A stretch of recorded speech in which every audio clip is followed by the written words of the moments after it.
Hello everyone, and thank you for joining this webinar today. Just for the sake of waiting for all the registrants to join, I'm gonna give them guys a minute or two more and we'll start. So please stay tuned. Thank you.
I see that some people are still joining, so we're gonna start in 60 seconds. Thank you.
All right, we have everyone here. So hello and welcome. Good evening, good morning, good afternoon, depending on what part of the world you're joining to this Telerik TestStudio webinar. As mentioned in our emails today, we're going to talk about the features you should know about and how to use them. Really a lot of useful tips and tricks are coming throughout this session, so stay tuned. But before we start, I would kindly ask you, somewhere in your GoToWebinar panel, you should see a little raise hand option. Please do raise your hands if you can hear me loud and clear, and if you can see my screen. I want to make sure that everyone is set up. Okay. We have a few hands up. Thank you very much, guys. And let's keep it going. All right, so welcome one more time to this webinar. Let us present ourselves today. My name is Peter. I'm a sales engineer for Telerik. I'm also a certified and professional Scrum Master and Prince2 practitioner. Along with me today will be presenting Andrew Wayland, who is the manager of sales engineering in Telerik, and he's also certified Scrum Master. before we start the actual presentation, a few of housekeeping rules, if you wish. Today's session is being recorded as we speak, so whoever is interested, we can follow up with the recorded audio and video after the webinar for you to share. All of you are muted, so if you do have any questions, please paste them in the questions panel that you see on your GoToWebinar pane, and we're gonna answer them at the end of this presentation or in the meantime, depending on how it goes, of course. What is the agenda today? I know the idea of this webinar was to show you some useful tips and tricks, and it will be like this, of course.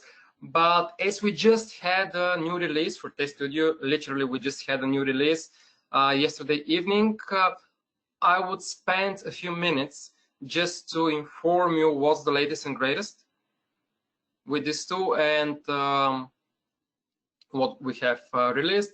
And of course, afterwards, we're gonna cover some of the most useful features that are going to save you a ton of time with your work with the tool.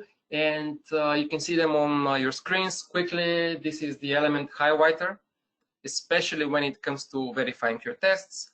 Then we're gonna cover the failure details options in your tests. Andrew will show you how to use the advanced test runs, how to put breakpoints during test run using the options run to here, run from here, run selected steps, etc., etc., etc. And then we're going to talk a little bit more about the step builder, how you can make advanced test steps yourselves, including the so-called test step. Then we're going to mention the base URL notion and how it can help you test different environments like testing, staging, pre-production, production, whatever. And of course, all of this will be shown to you during the demo. Of course, if I miss something in the agenda, Andrew will be kind enough to show you even more features during the actual demo itself, which is going to follow, right? And this said, let's go through what's new with TestStudio. Our R1 2020 release is here. It was released yesterday evening, so for all of our existing customers who are attending this webinar, you will be able to get an upgrade to the new version from the tool itself. By the way, on April the 15th at 11 o'clock Eastern Standard Time and 5 o'clock p.m. Central European Time, we're gonna host a release webinar, again, me and my colleague. So do register in order to see all of those advanced features and new features in details, of course. So what they are in brief, of course, here we have improved our executive dashboard. Now you have the options to create, review, and share custom-made reports with your entire organization or teams. We now support the so-called Shadow DOM. For the ones who are familiar with the notion of Shadow DOM, this is an essential part of the so-called web components. And this comes in handy for applications using Salesforce Engine on top of those web components. And this is now such applications are now fully supported by TestStudio. Of course, most of you know we are continuing with our UI UX changes for the tool. You will see some modifications now on the welcome screen, in the ribbon as well, and in the project explorer. Please, of course, stay tuned for more UX changes to come. Last but not least, we have improved and upgraded our browser extensions for Firefox, Chrome, and the latest Edge Chromium browser. Apart from those new features which we released, We also have a ton of fixes, which you can see on our release notes page on telerik.com, TestStudio section. All right. So this was in brief what our new release was about. Now let's go back to today's topics.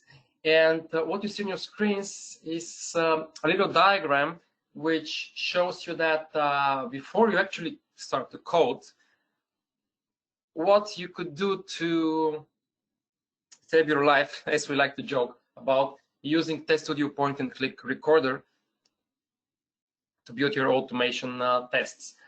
First of all, when you use the point-and-click recorder out of the box, you know that TestStudio captures your actions, records them, and then you can easily schedule, execute, or debug them with our tool, right? This is the easiest way to record a test, and this is what most of our customer does, and this is what we want you to do. Right? It means, of course, that not always, however, and this will do the job for you, right? Excuse me. That's why you need to apply some more advanced steps or features. And what do I mean by that? On your screens, you can see our element highlighter. And this is the first feature that Andrew is going to show you during the demonstration. The element highlighter allows you in recording mode to bring up and show advanced functions for your test steps. For example, on your screens here, you can see, let me just point it with my laser, you can see here a candle grid for which TestStudio provides the so-called extensions, which open up the element for advanced actions like verifications. Verifications are an essential part of your tests, and we do recommend you guys put at least one verification step on every 3 or 4 normal action steps. Right. I can give you a very basic example, which I always like to give, but it explains everything. Remember that let's say that you have a simple login dialog and you log in your user. You need to verify somehow that your user is logged in. What's the easiest way to do that? Switch the element highlighter and find somewhere on the screen a text which says log out, right? And then make sure that this text contains, let's say, log out, right? This is a kind of a verification step that you can use. You can also create steps from scratch with the help of our test builder feature, which we're going to demonstrate for you. As you can see on the screen here, with the step builder, you can create from scratch different types of advanced steps like test step, API test step, coded step, of course, for the ones of you who like to code. But you can also apply clear browser cache in some specific moments of your test, or at the beginning or at the end of the test, right? You can also add maximize browser or refresh the browser. What else do we have? Execution delay, the capture browser state, etc., etc., etc. Okay. This is just a part of the options that you can do with our test builder. Right. Then, after your test runs once, let's say, and it's done, you get the results. And why a failing test is a good test? Because we don't want you to have only tests which executed successfully. It means that you haven't digged down enough in your application, right? We do want you to have failing steps. We do want all the QAs to have bugs to be fixed so that our applications, your applications are bulletproof by the end of the day, right?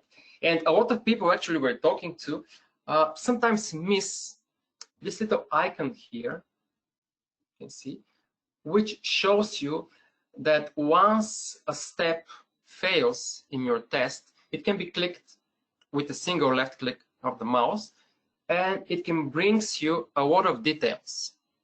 right? Those details are the failure details themselves, images of the expected and actual state of the failure. We capture the entire page DOM and show it for you guys. And last but not least, you have the resolve options. How this looks like a little bit, although you're going to see it in action, but this is how actually your screen will look like when you click on this little icon. First, you're going to see the failure details. Then you will see the actual and expected state during the failure. Then you will see the page DOM through which, of course, you can navigate. And last but not least, you will have the option to resolve the failure yourself directly from the test. Right.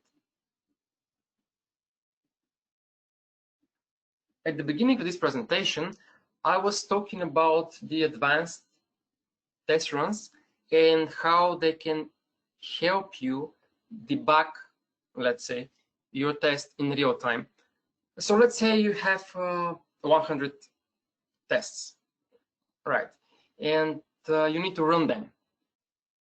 You need to make sure that everything would work as expected and fine. Of course, you can run each test once or twice, no matter how many times you need to do it.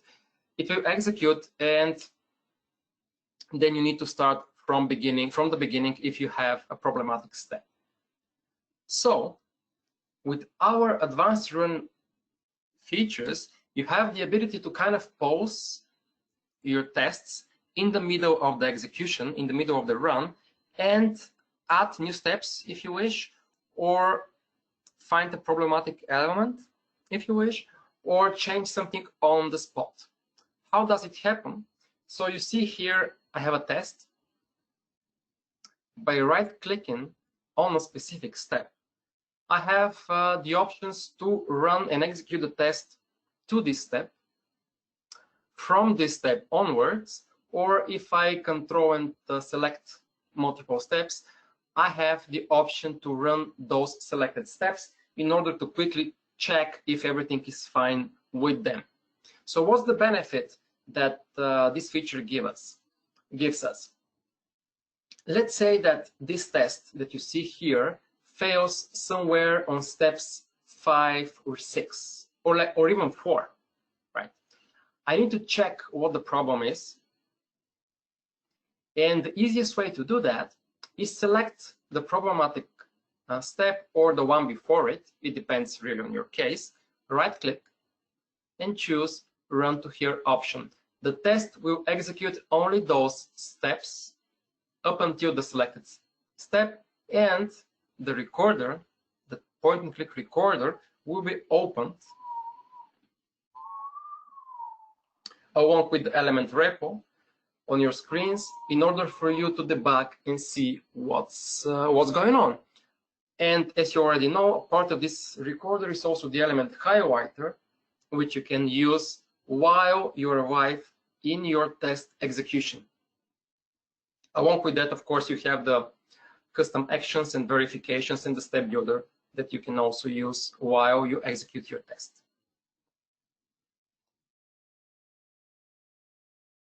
Really useful feature, which we recommend using, of course.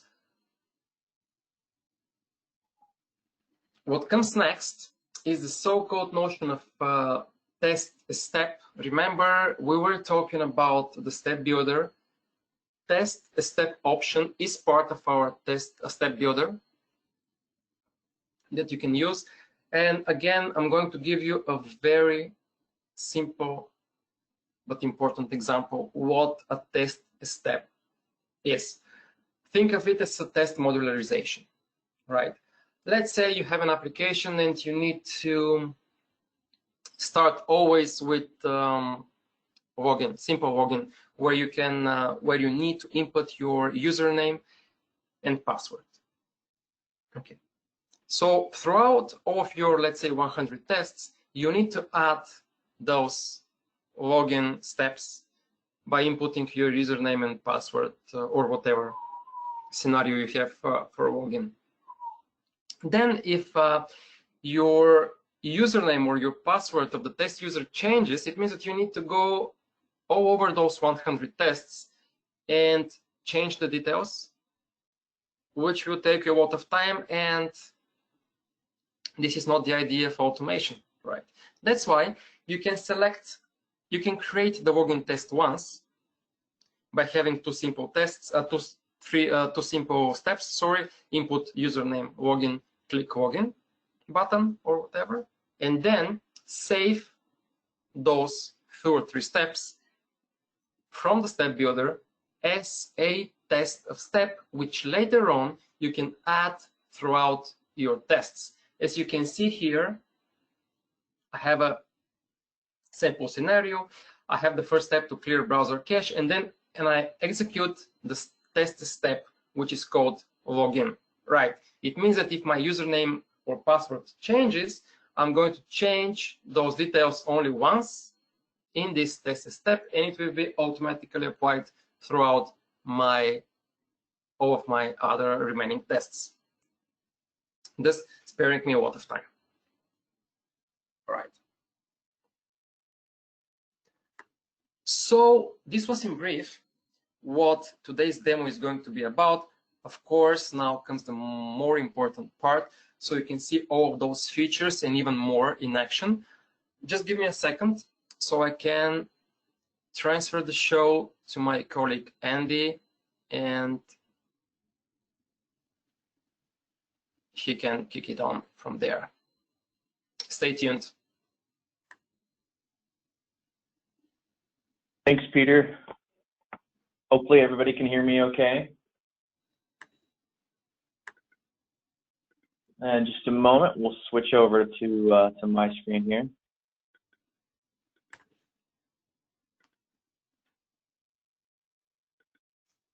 All right.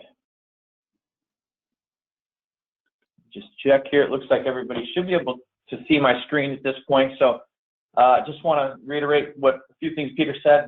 Thank you for jumping into the session, and please come back and join us weekly. We've got new topics, multiple topics coming up over the next, for now 5 weeks, and then we'll continue to grow them after that.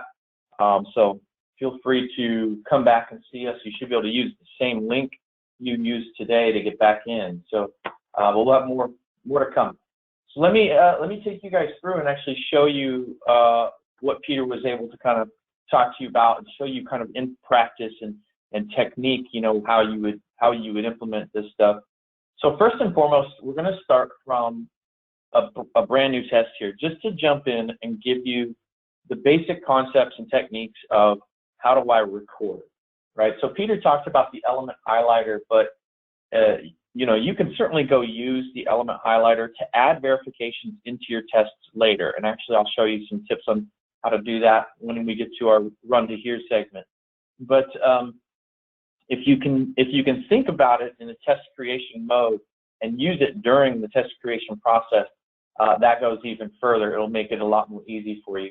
So let's take the approach with Amazon here. I'm just going to hit record. I'm picking on Firefox right now, so I'll record from Firefox. And I've already got Amazon in there, so I'm just going to grab that and hit record. So now we've got the browser launched. We should be able to see, if we move things around a little bit, the navigate step has been recorded. So we're in that live record mode. So for recording, typically what I'll do is I'll come in and start to kind of complete the actions that I want to capture. And of course, we see that being captured in the background. Let me go ahead and click, search, for example, there. And then at this point, like Peter talked about in the login test, you put in a username and password, and then you have to use that verification to prove whether or not you were logged in. And it's important for automation. You have to make sure you have those verification points. Otherwise, it's going to say, yep, it worked fine. So have those verifications built in and build them in on the fly. And what I mean by build them in on the fly is, I went through, I navigated, I typed in drone, I hit submit. At this point, I have a result, and I need to verify that there's a result. So this is a great point in the midst of my recording process to toggle on the element highlighter. And as you can see, it's highlighting all the elements that make up the screen now, and go up to where I'm going to get my proof. In this particular case, I'm going to get my proof from the fact that I searched for drones here, and we got to the drone page, and it says drones, right? And a good rule of thumb when you want to think about when to add verifications is obviously when there is a result, but also when you change pages. Oftentimes, just when I have an action that goes from one page of the application to a new page of the application, I'll typically like to put in a verification, because a lot of times it's those page loads from going from one page to the next that might be a little slower than normal, or there's a slow day and it might throw off a test because the test is trying to go too quickly for it. TestStudio has some great timing capabilities that we've got built in automatically. Each step gets 15 seconds by default to locate its element. So simply by adding a verification step, you're also giving it the appropriate timing. So it's kind of two birds with one stone. So from here, what I'm going to do is just float over the target that I want to make a verification on, go to the quick steps, and there's certainly a lot more that we can see in here too, but in this case, we're just going for the quick steps, which has the most common types of verifications. There's also some other timing steps in here too. This is going to be a 30-second timeout when you use a wait. And we say timeouts because it's going to use up only as much time as it needs. If TestStudio finds the element in 2 seconds, it will carry on, but we're allowing it up to 15 seconds by default.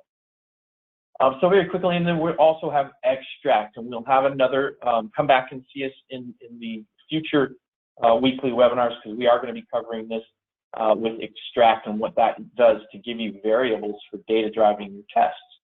But for today, quick steps, verify text contains drone. That proves that I got to the results page and that the results say drone. I could also look at maybe a different layer here, utilizing the float over. You can see there's all sorts of different layers that it can locate. So this is a span that I could look at the number of results if I needed to, maybe verify something around that.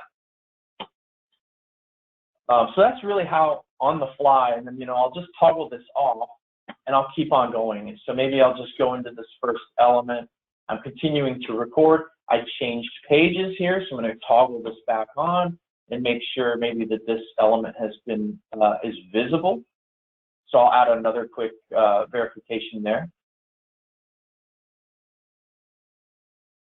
So verify element is visible. That's very useful. You have a difference between element is visible versus it exists, right? If it exists, it might not be visible. So make sure you're choosing wisely on your verifications.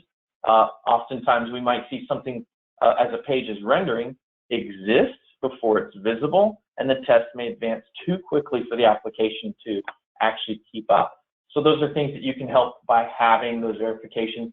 But here we are, we moved from one page to the next, and we added that verification to make sure that something, and maybe this is not the right thing, since it might not always be the same drone it clicks on, but I could do something to prove, that I made it to an item page. For example, verifying that add to cart shows up. So let's go ahead and do that. We'll verify that's visible, right? And there's no problem in having multiple verifications as well. You do have, and this is an important point too, with the element highlighter and the toolbar here, there's more than just the basics, right? But let's take a look at some of those other basic options that are important to point out in the element highlighter's float over menu. So we talked about the verifications, the waits, the extracts. We have JavaScript events you can fire on that target element as well. We have mouse actions. Naturally, we record the mouse actions, but this gives you an advanced way to add a specific mouse action to a targeted element. Again, if I just click the button during recording, it's going to capture that. This is another way to do that, and this comes with a bit different authority, a bit more authority than the natural click step. So if you do have a click step that's malfunctioning or not acting right, you could always try using the element highlighter and targeting that element and using that click step. Another important one that's in here is hover over. It's difficult, almost impossible in a recording scenario to know when the user wants to record a hover over. So this gives you that ability, right? Basically, and Amazon's a good example. Up here in the sign-in menu is a hover over option. right? If I go up there and hover over it, it pops up that menu. So what I can do to accomplish that in the recorder is come up here, pause on it with the element highlighter. Even though it's disappeared, the hover over is gone, it's okay, because I kind of caught it at that point in time, and really doesn't matter. This hello, I want to hover over anyway. But we'll come down to mouse actions and do a hover over, right? So that's how I can add that in. And back here, we've got a more sophisticated test, right? It's checking to see, did we actually get the outcome of our search? And, you know, we went to another screen. Did we get to that next screen? As you can see, of course, TestStudio is capturing your element images for you too. So when we look back at these steps, like verifying this add to cart button is showing up, we all recognize that button, and it's obvious that it's now part of the test. And so you can go through this process, and really that's the best way to kind of create your test, is think of it as a, you know, click through operation where you're adding those steps in at the same time. So at this point, maybe I want to go ahead, now that I turned off the element highlighter, and continue by clicking add to cart. Here again, new page, right? So maybe I want to make sure we made it to, or that was successful. I could do verification on added to cart. And I'm also using that verification to make sure that we made it to this next page. So again, those are ways to think of verifications. And obviously, as you record a test, I see lots of people that show me how they record, and they hit record and they go through it super fast like normal. And that's fine. If you want to test the speed of the recording capability, we do a pretty good job there. But that's not the wisest way to build a test. The wisest way to build a test that's going to be stable is to create with the verifications throughout, so that it has the appropriate timing and the appropriate checkpoints along the way. Now, there's more here as well. And we're going to move on pretty quickly here to the next topic. But before we go, we've talked about a few of these up on top. There are also some stuff down in this bottom section that work with the toolbar below. So let's say we can't find the verification that we want, or we're having trouble creating a test step action. You have the toolbar down below. So I'm going to pick on this, this image here for a moment and go to the build step, right? What build step is going to do is it's going to invoke the toolbar. And as you can see, it just scrolled through this DOM here. We can actually undock this toolbar and get a better look at it. Let me size it up here for a moment. So I've got it undocked now. And what it's done is it's actually opened up the DOM and brought me to that particular element that I just identified there. And when you click around, and I'm sorry, let me actually pull my toolbar off to the side here a little bit more out of the way. This is, of course, best served on a dual monitor kind of setup. Of course, for demo purposes, I have to put it all on one screen. But here you can see, as I click through the DOM, it's highlighting the element. You can actually see this particular image has a lot of layers to it right on top of each other. And depending on that layering, there may be different options available or different things I might be concerned with, right? If I want to have something of an input characteristic, I should probably make sure I'm on the input type of layer here. So this really is a little bit more advanced, allows you to jump around through the element layers. And while you're doing so, there are options here as well. Some of this is going to be redundant to what we see in the hover over options that we already saw, like is it visible? We can have a verification added for whether it's visible or not visible if we wanted to do that. Or the content here, we can see the content being populated for us. We could look at like text content here. Since it's an image, there's not much of that. But basically building our verification from here and then adding that verification to the test by clicking add step. So this gives you some of the same basic verifications we saw in the hover over highlighter here. But in addition, there's more, right? There's also attributes in here that we could run verifications on, and stylistic ones as well. And this is where we get into the cosmetics. If you're interested in verifying colors, backgrounds, text, fonts, images, all those different things that are more of the cosmetic verifications, you'll find those abilities here. Okay, What you see in the hover over dropdown for quick steps, these are the most common functional verifications. And when I say functional verifications, I mean these are the types of verifications we want the test to fail on if it doesn't succeed, right? If it's not visible, we want it to fail. If we didn't get to the next page, we want it to fail. If the button wasn't clicked correctly, we want it to fail. So those are the types of functional verifications that we want to fail. These others that we are looking at, maybe more cosmetics, we might not want to fail. We actually might want those to just verify, is it the right color, is it the right font? Let us know if it's not, right? The test step itself can still fail to let you know if the image is wrong or if the font has changed, but I might not want my test to stop at that point. So those types of verifications, let me go ahead and back to my toolbar, actually add one in.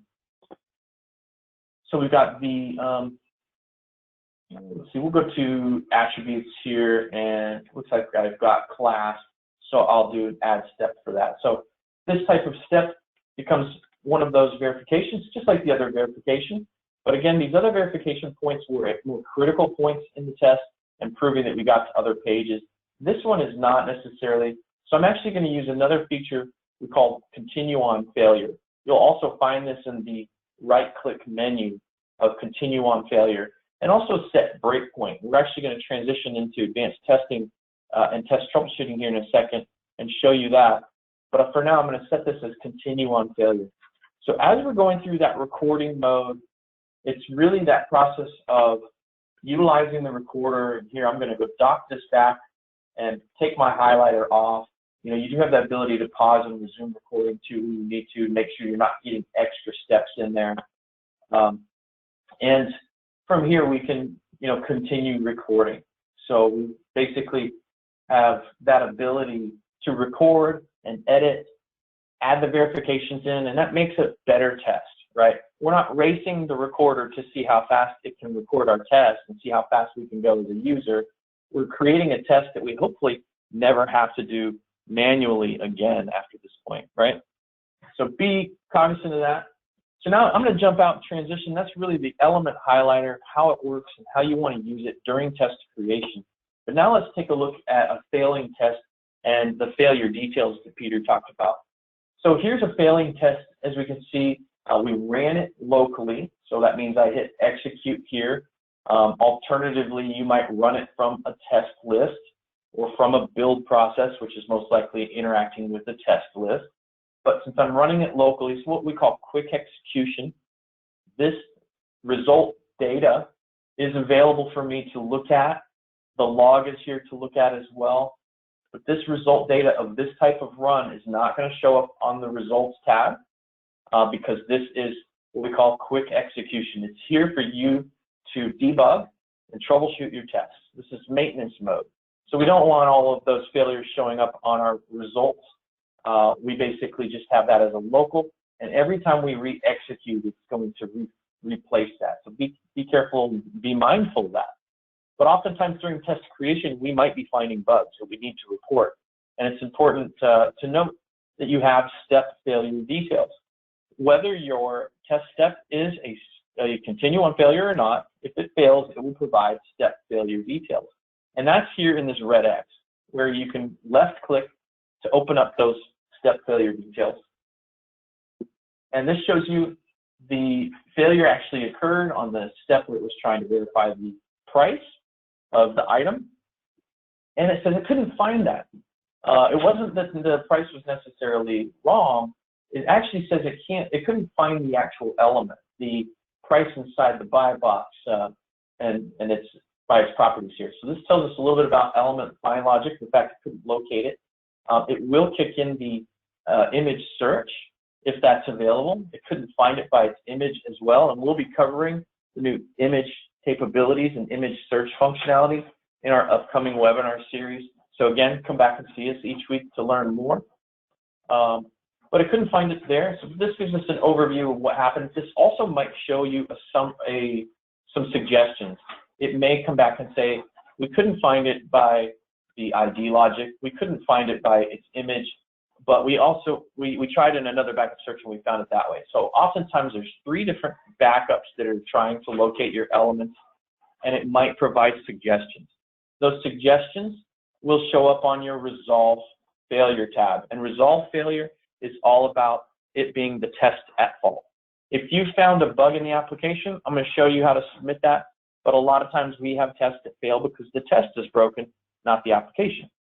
So here's the opportunity to resolve the failure is based on the type of failure. And since this type of failure is a failure to locate an element, it's giving me the idea of fixing the broken element. So the Resolve Failure tab is going to be different based on the type of failure that occurs.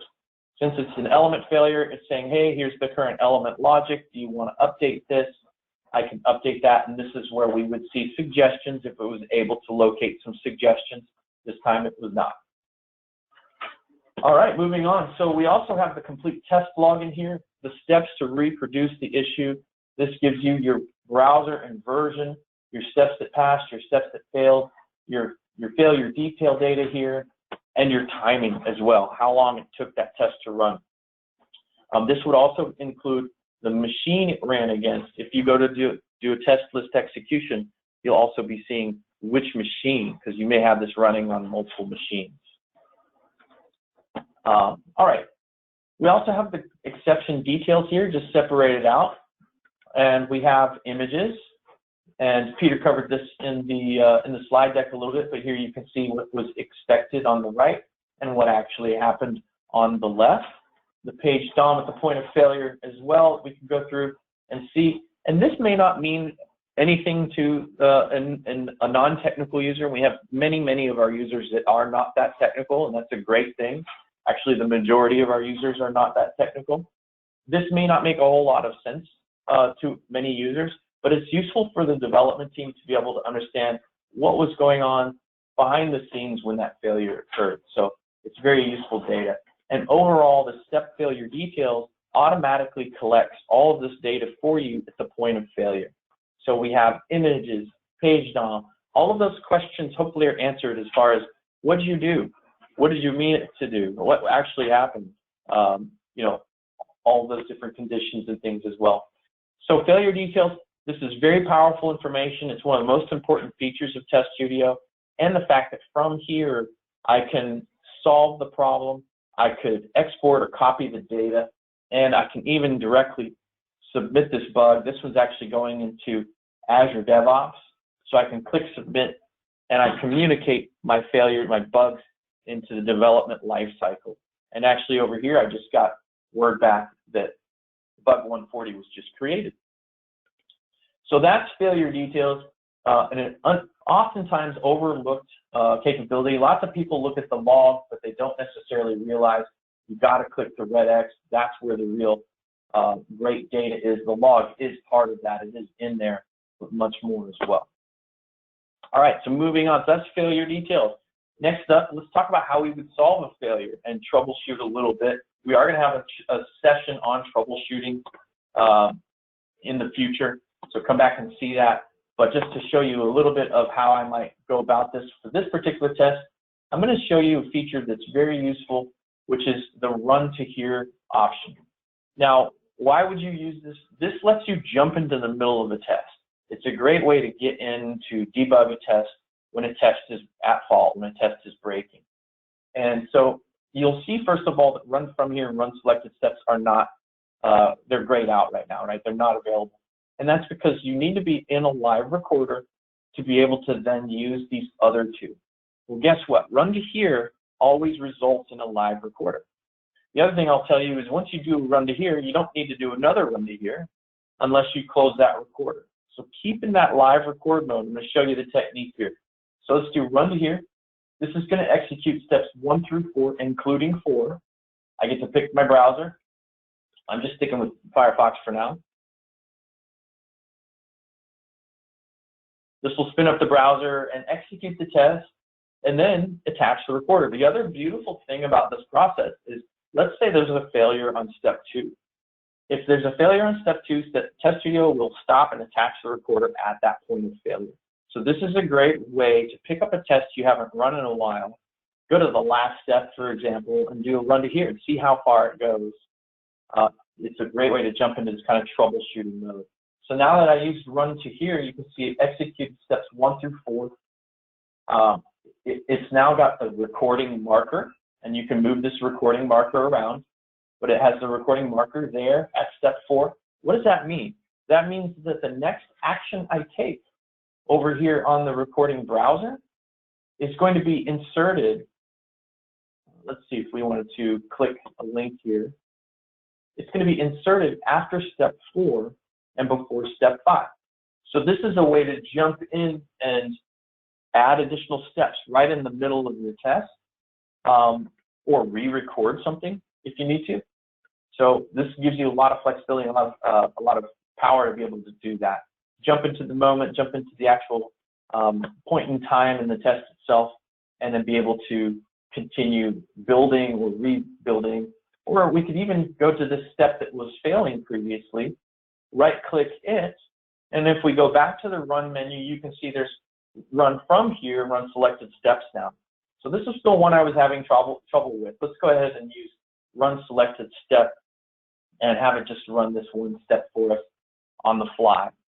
So this is a great way. Once you're here, once you're in the live record mode, you have everything in front of you to be able to just run that test step on the fly. And you can see at the top here, it's currently running. You can stop that run if you'd like by Control B or to click the abort button. But it's continuing to run, and right now it's going to use up the timeout. So it's going to run a little longer. When your tests fail, it's going to take a little longer because that's when it's using all of the timeouts up to continue to look for elements, and it's going to look for your elements by its logic, by the image. Here you can see it scrolling. It kicked in the image search when it starts to scroll, and we have that step is consistently failing. So we can go in and we can look again at that failure details and see if indeed we've created the same failure, and we have. And we can then move to resolve that, either updating logic if it really is a logic issue, or re-recording the test step if it's actually something different now, and it looks like this one was a different price possibly. Maybe it was a different object there, so maybe we'll just replace that verification with the new one, and you can see it just inserted it right for me there. I'll just turn off the old one for now, and that way I can just run it with the new one if I determine the old one is out of it is for sure. But that way we can do the run to here, run from here, and then I can also do run from here, right? So after I fix something or repair something, I'm going to try to run it out and see if I can do more. So let's see if it will actually go add this to the cart or do anything.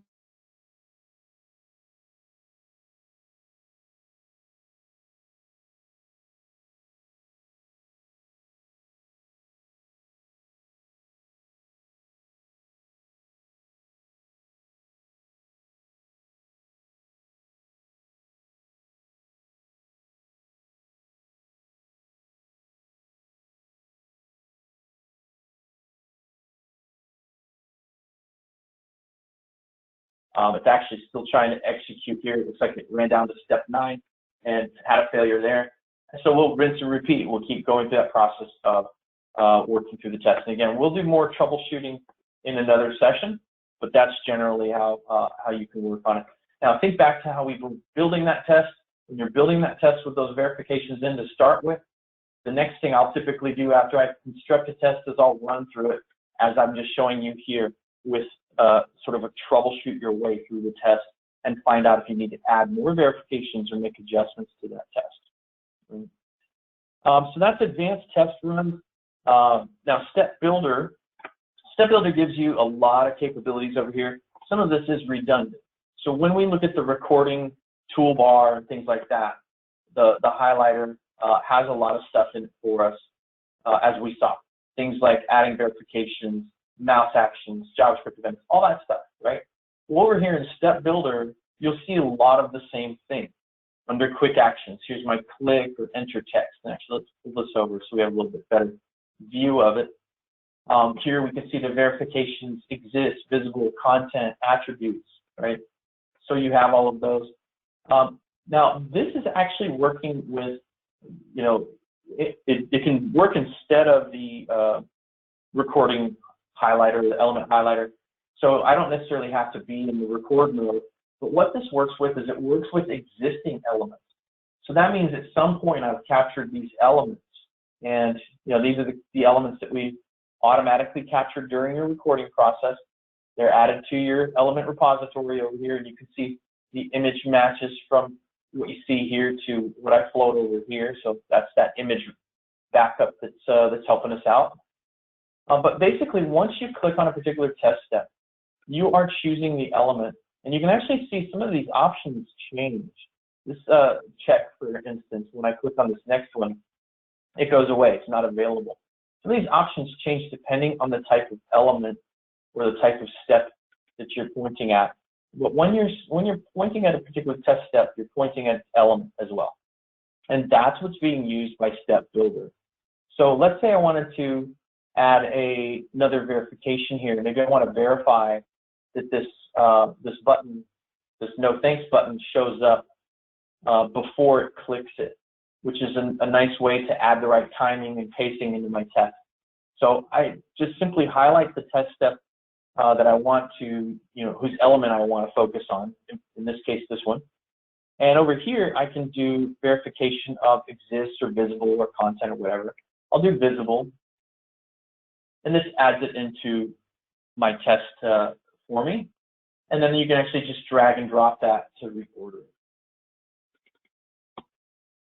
Okay, so Step Builder lets you do things like that, building additional test steps when you don't necessarily have to be in the recorder, but you can do that from selecting your element and selecting your verification.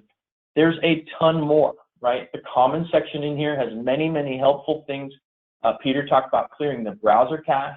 That's something you can drop in here. Capturing browser, waiting for a URL, checking for JavaScript errors, annotations, inspection points. I mean, all sorts of stuff. Coded steps, manual steps are in here too. And then, of course, we have test to step. Great segue into this next topic we're going to talk about. But API test to step and test to step here are really useful. Before I talk about those, though, let's talk about conditions, because you do have conditional logic options in TestStudio that are very easy to use. If, else, and while loop, you can easily drop these in.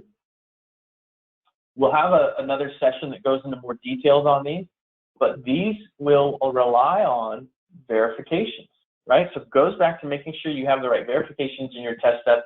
That's where you get your if statements or your while loop statements from. So you might have a verification that says if the add to cart button exists, then click it, else go do something else, right? So you can start to branch and use these tests in different ways. And if else's are a great example of where you might also use a test to step. So let's go back and talk about that. We do have dialogues in here as well. We do capture those. But if you need to add a dialogue that wasn't necessarily captured, you can do that for whatever kind of dialogues you're interacting with. So back on common, let's talk about test to step, and then we'll have one more topic real quick with the base URL and hopefully some question and answer time here. Feel free to start shooting us questions. I think Peter is probably taking a look at some right now, and we'll be happy to get those answered. But one more or two more real quick topics. Test to step. This is where, as Peter talked about earlier, you can modularize your tests. Here's a great example of a test I have that's made up of multiple test steps. So I call this a master test. And I use this a lot. It's very powerful when you set up tests this way. I have a modular create test, a modular update test, a modular delete test, which is really cool because I can do things like, let's just run create and delete and skip update, right? I can simply turn that off, and I've taken out a whole section of test, which in fact, this particular test is a test itself that has another subtest. And inside of that, there's actually a data-driven loop that's in here, which again, we'll talk about in future sessions. So there's some cool things that are happening there, but here's a test to step inside a test to step, right?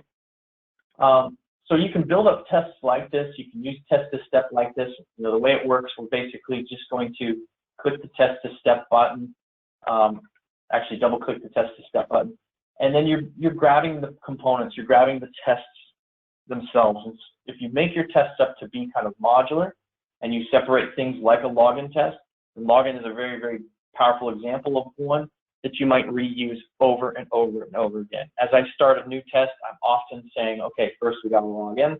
Let me go get my test to step for login. And then, you know, that's going to be number one. And then from there, I'll do a record from here or run to here, right? So a great way to start a brand new test that requires, you know, A, log in, B, go do something else is just that. Come into your test to step, grab your login, and I'm just going to randomly grab a login test right now.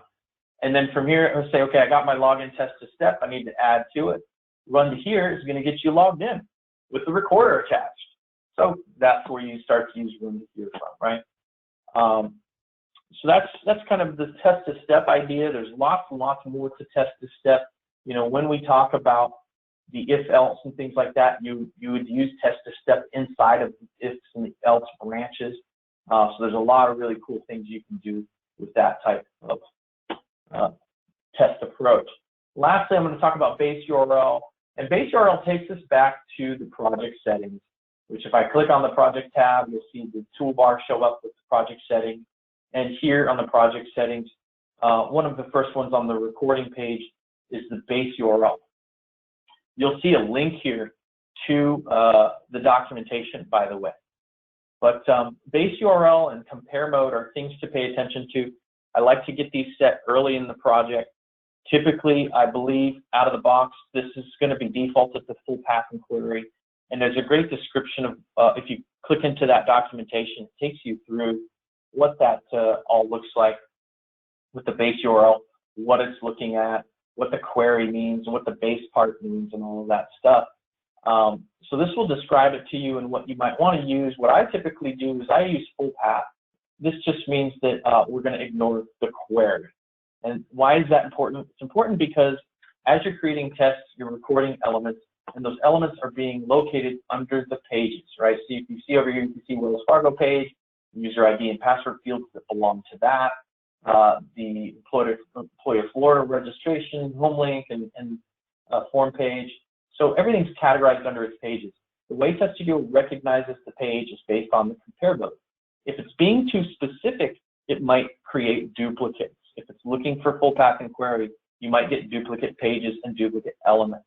So consider using full path. That way it won't be concerned about the query.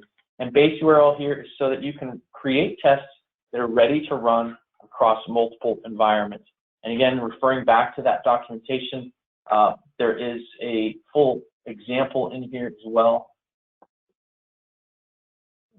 That's that portion, but there's a full example in here as well that takes you through the running of tests across multiple environments. And that's the idea here, is right here, base URL KD article. So running a test against multiple environments.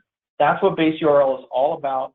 The best thing to do is set yourself up in the beginning with your base URL here at the project level. From that point on, when you hit test, and it will know what to do next step. Later on, it will shoot your test at environments.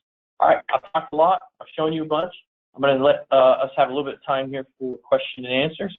Feel free to fire away. Anything you want to jump in with?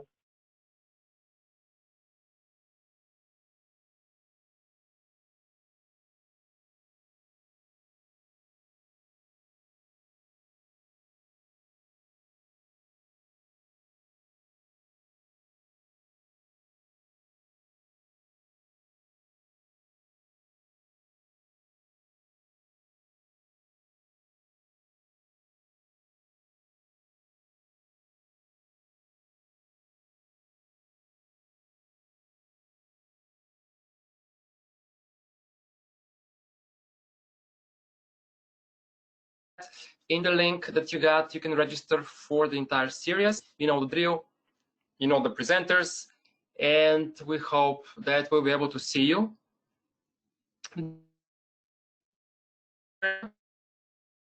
One more time, and have a nice remaining of your day.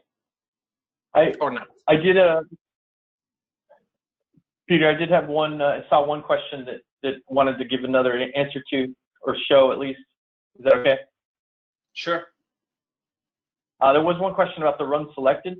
You can do multiple selected as well as single step.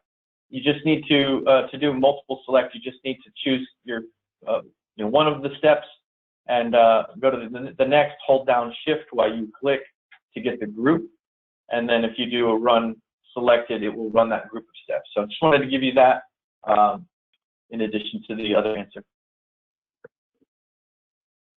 Sure. Thank you. Awesome. Thanks, everyone. Yep. Thank you very much, everyone, and be safe. Be safe. Thank you. Bye-bye. Bye-bye.